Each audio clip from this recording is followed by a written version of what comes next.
Hello, everyone, and welcome to A Matter of Design, the interview series that gives you ultimate access to some of the most talented and passionate leaders in the design industry. I'm Nicole Hernandez. Here at Matter Interiors, our passion is sharing the stories of the people behind the most innovative and world-class ideas, along with leading businesses in the design community. There's nothing like the power of design. It moves us to look beyond our four walls to the world around us for inspiration. It motivates us to connect with others and collaborate. Thank you so much for joining us. This is A Matter of Design. Hi, how's it going? Excellent. How are you doing, Nicole? Good. It's so great to see you, Marvin. Same. I like that you're in the shop in Aspen. Yes, I'm in the satellite location, the John Brooks satellite location in Aspen. It's just gorgeous. It's so relaxing and beautiful, and I should definitely come work here more often. I think I may just do that. Thank you so much for your time today. I'm so excited to be doing this with you, and I'm just very grateful to have you on here. Just to introduce you, today we're joined by Marvin Wilkinson, co-founder and co-owner of John Brooks, Inc. John Brooks is the largest luxury home furnishing showrooms in the Western region, exclusive to the trade, with locations in Denver, Scottsdale, Salt Lake City, and here in Aspen. John Brooks carries... And soon to be Bozeman. Soon to be Bozeman. Oh my gosh, that's great news. Yeah. How exciting. John Brooks carries some of the most important lines in luxury, including some of our favorites such as Christian Lieg, Rose Tarlo, Dongia, Porto Romana, and Joseph Jupe. We've had an incredible partnership with John Brooks over the years, and we just adore working with your team. And at the helm of John Brooks is Marvin and his partner, Art. So Marvin, can you start by just talking about the role of the showroom? And sure. Yeah, and how it works. Okay, perfect. So we are a to-the-trade showroom. Unlike retail, we represent product, furniture, fabric, and lighting to the interior designers and interior architects throughout our region. So we sell to our design community product that they can then use in interiors. That's great. And tell me a little bit more about the philosophy behind John Brooks.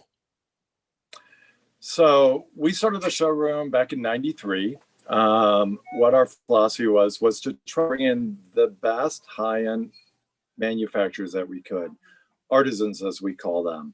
They're very passionate about the product that they produce, but that we represent furniture, fabric, and lighting in those realms. So we have sought out and pursued different manufacturers from around the world that we feel have incredible quality, incredible vision, and incredible ideas for the interior design community. And how do you source these artisans? Where do you find them? How have you built relationships with them over the years? Well, initially I was a design student, so my background is design. So I've always been curious about manufacturers and different artisans that make items for the interior homes. So we have always pursued after certain lines that tend to be the leading trenders of our industry. So it's like Christian Lieg, Rose Tarlo, the ones that you had mentioned, and they just tend to be resonated at a higher level of creativity, and it tends to be the leading direction for interior design. And typically outside of, this time of COVID, you're traveling to all the shows to sort of scope out what's new and fresh. Can you tell us a little bit about that process? Yes. So what normally happens in our industry is that our manufacturers will usually do 2 introductions a year. Some of our furniture manufacturers only do 1 introduction a year, but our fabrics tend to do 2. They do a spring introduction and they do a fall introduction. It's almost like fashion, where they're introducing their new ideas for what could happen in interior design, and they tend to lead in the direction. So we then will get the product into our hands, and that usually comes in road lines, hanging goods that we put in the showroom, and then we have a team of people that go out on the road and we set up meetings with interior designers and we go over the product, we educate them about it, and we try to get sampling into their libraries that's appropriate for them. That's amazing. how did you land in design? Tell me about your path that led you here. So I've always been curious with art and design. When I was growing up, it's always been a big fascination of mine. I've always been really creative. I did want to pursue the art world. My folks talked to me a little bit. They said, why don't you go for something a little bit more solid, like maybe become an architect or interior designer. I then pursued that. And then Art and I got together, and his background was logistics management and international business. So what a match. We moved to Colorado. We were pursued by a showroom that wanted to sell us their business. We worked on that for about a year. We brought him up. It was really a lot of fun. We learned a lot from it. But then in the end, he decided not to sell it to us. So that following day, we started John Brooks, and that's kind of how we started. The following day. Oh my The God. following day. Yeah. So Oh, we were already working with the landlords okay. because we were going to take over a lease. So they already knew that that was going to happen. Right. When this fell apart, they were very eager about getting us on board because we were hard workers and we were very driven. They gave us the space for a few months to see if we can make something happen. We had a business plan. We went out to LA, we pounded the pavement, and we started making inroads with some of the manufacturers. And that's kind of how we started, one line at a time, basically. And at that time, was there any sort of convincing to get these artisans on board and bring them to more of a Western representation? Yeah, because I mean, Colorado was and still is kind of a secondary going into, a tertiary going into a secondary market. Mm-hmm. So their idea of having a lot of clients in that area wasn't really that great. So we had to convince them that we had client base that could definitely support their product. So that's kind of how that started. And then we committed to going out on the road for them. We committed on educating our staff, Mm-hmm. our clients, and that's kind of where we went with that. And particularly Denver, how have you seen design in Denver change over the years? And Oh my gosh. so much, but I would love to just hear your take on how it's evolved. Well, when we started, we kind of pursued the higher end product manufacturers, which, there's a lot of showrooms in Denver. They're all different levels and they cater to all different needs. What we decided to do is go after the artisans and the ones that are kind of leading the pack. Mm-hmm. And with that, every piece that we represent, when a designer orders it, it's made to order for that client. We don't have things sitting on racks. And that was really important to us. We really wanted to have a showroom that really just focused on the art of design. And that helps us convey that to our designers. And we have a lot more fun with it that way because they are so creative. I love that. What are you seeing for 2021 that's new and exciting and even innovative? Anything that's caught your eye? Well, I think fabrics have changed a lot. I think there's a lot more pattern going on, a lot more color. Everybody wants performance fabrics. Mm-hmm. So all of our manufacturers have taken that into account, and it's across the board that everybody has fabrics now that are for large family gatherings. Families are concerned. They're building these homes, they're building these beautiful homes, and they have grandkids, they have dogs, they have relatives that come over, and they just want to make sure that what they're putting into their houses can withstand a lot of people and a lot of use. And that is something that I think a lot of our manufacturers have taken into account the last few years and pursuing that. What we're also seeing is a lot of color, a lot of patterns coming out, a lot of geometric patterns. We're seeing furniture in the sense that it's becoming more artful, a little bit more sculptural. We're real excited about that, where you're using really beautiful, simple elements, but really creating an artful piece for clients. We feel like we've seen a shift from neutrals over the past few years to color, as you're saying. Do you think that has anything to do with the pandemic or just the life cycle of trends and how things change over the years? I think it has a lot to do with a few of those. I think pandemic definitely has made people stay home, look at their walls and say, you know what, I need a little bit more color in my life. And that's what we're noticing also. People are also wanting to have pattern. It kind of creates like an embracing feel for a lot of people when they have a lot of patterns around them. It just is a little bit more comforting. People are working on what we call their cocoons. It's kind of like you go home, it's where you feel safe. You surround yourself with beautiful items, and that's kind of where we feel the trends are going. Furniture wise, it's gotten a lot cleaner.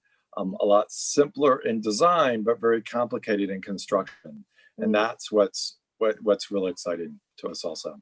I love that. Marvin, why is design so important to you personally, and why are you so passionate about it?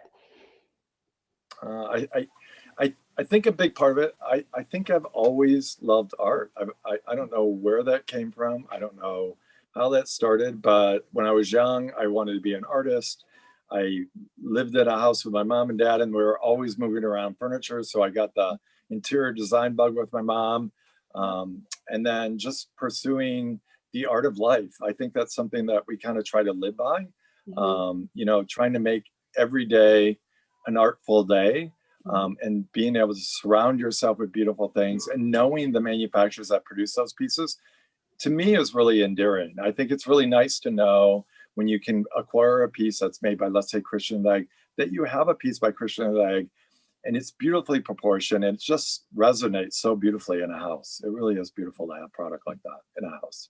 So well said. So I know that the Bozeman showroom, if you want to touch on that, but what's next for John Brooks? I feel like you guys are constantly growing and expanding, and it's just so exciting.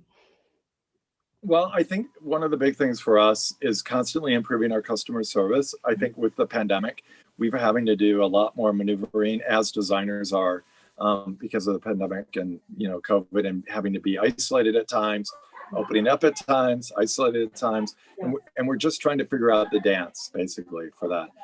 We like opening up satellites. We have a giant territory. It's a tertiary market. The population is still smaller than the whole state of Florida for our territory. So you just kind of look at it that way.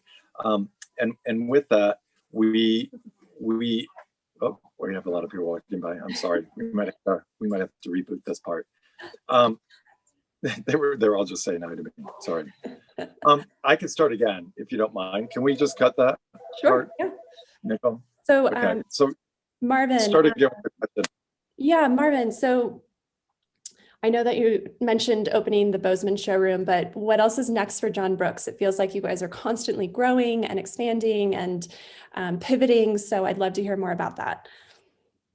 Well, I think improving customer service is always crucial in our business, making sure that our designers feel like they're being taken care of. Our philosophy is that we're an extension of your office. So the communication and the understanding, we have seasoned employees that have been with us forever. So they have great relationships with our design community. They know what their needs are. They know how they work. And so if we can constantly be improving that, we're making your lives a little bit easier to deal with your clients. Bozeman is an extension for us. We have a large territory. It's hard to always be traveling in those areas. And those areas have gotten busy, just like Aspen. That's been really beneficial for us because we can't always be there, but designers are always needing to look. So by doing little satellites, you guys can go in there, you can work. We have our fabrics there. We have some samples of furniture. So if you do have clients, you can bring them in and you can show them the quality. It may not be that piece you're selling to them, but they can see the quality. They can trust you then and say, yes, we can go along with these other pieces because I really understand their quality. And I think the satellites work great for that kind of a need. Yeah, and it's a really smart move because you're right. Designers are constantly needing the memos and to feel and touch, and their clients want to sit and everything. So it is great to have even just a smaller space that we can come and work and pull memos. So I think it's a really smart model. Yeah. Well, the other thing that works nice too is that sometimes your clients fly in and they want to kind of go to a showroom, and we made it easier for you to kind of come into the satellite. You could sit there all day long. We have designers that use it all day long with their clients sometime, and they go through whole projects. And I think that's one thing that has been really comforting to us, that we've provided something that they can just get so much work done. It's really nice. No, it's great. It's a great workspace. So thank you for providing that to us, the design community up here. And just over the years, your business feels like a family to us. Like you said, the sales people are seasoned. They've been with you forever. It really does feel like collaborating with family. So, and as you know, we're a family business. We just love building upon those relationships. It's really important to us. So thank you. You're welcome. Well, we are a small community, And we really do believe in our community. And if we can have relationships that I can understand how you work and you understand how we work, we're only both going to succeed with it. And we're only both going to shine for your clients. And that's our biggest goal, is to make our designers shine. Yes. You know, you guys are really beautiful projects. We want your projects to shine, and we want to be a contributor to that. And I think that's what I want to bring forward in this interview series, is how in this community, it feels like we're all championing each other, cheerleading each other. I feel like it's a really beautiful, and I feel so grateful to be in an industry, especially in Colorado, where we're all creating beautiful things. We're all cheering each other on, supporting each other. And especially after this last year, it just feels, you know, I'm taking a step back and feeling really grateful for that. Yes, we are too. We have a very strong community. I Yeah. love it when we can have an event or a gathering and the designers come in and you guys all know each other. Our events are supposed to start at 10 and they don't start until like 10:20 because everybody's still and I think that is a great thing. I think you guys are great at supporting each other, sharing ideas, sharing sources, sharing issues. I know there's a lot of issues also that designers can share with other designers or with showrooms, and we can help. And kind of, how do we address that and how can we better that? And that's our goal, is to make our designers shine. It really is. I know. I think our mindset, and I do know other designers that think this way, is of abundance. You know, there's not there's never a shortage of projects. So we enter into this space as like, there's enough for everyone. Let's all share a piece of the pie, you know? So it's really, there really is enough for everybody. Yes. There's enough business out there that we can all be very successful. Yes. It does take a lot of work. It is a very work intensive industry. It is. I think that's the one misnomer that I don't think a lot of people really realize, but it's a lot of background work that we all do. So much background work. Thank you for saying that, because I feel the same way. And it's a lot of stress, a lot of work, but such a big payoff. So I think that's why we're all in it and addicted to it. It really is. And the details that designers are doing on projects, it's really nice to have a seasoned crew that can understand and kind of walk you through and kind of draw attention to maybe this is working right or this isn't working right, or have you looked at it this way? I think it's good to have multiple eyes on a project. You're very seasoned, but it's also nice that you can work with Kyle, let's say, and he says, have you thought about it this way? Or do you realize that this is, it helps everybody in the long run? No, absolutely. We are as successful as our, you know, as strong as our relationships are. So our vision comes to life when we are successfully collaborating, not only with showrooms, but also, you know, subcontractors and GCs. So that really is a huge part of our work. So thank you for being such a great partner. We love it. We love it. We love making you shine. Oh, well, Marvin, thank you so much for your time. It's been such an honor. I'm so appreciative. And I look forward to seeing you in person, hopefully in the near future. Maybe in the next few months, we'll get all out of this and we'll start traveling again, which will be really nice. Fingers crossed. Yes. Well, be well, and thank you again. Absolutely. Great talking to you, Nicole. Bye. Bye.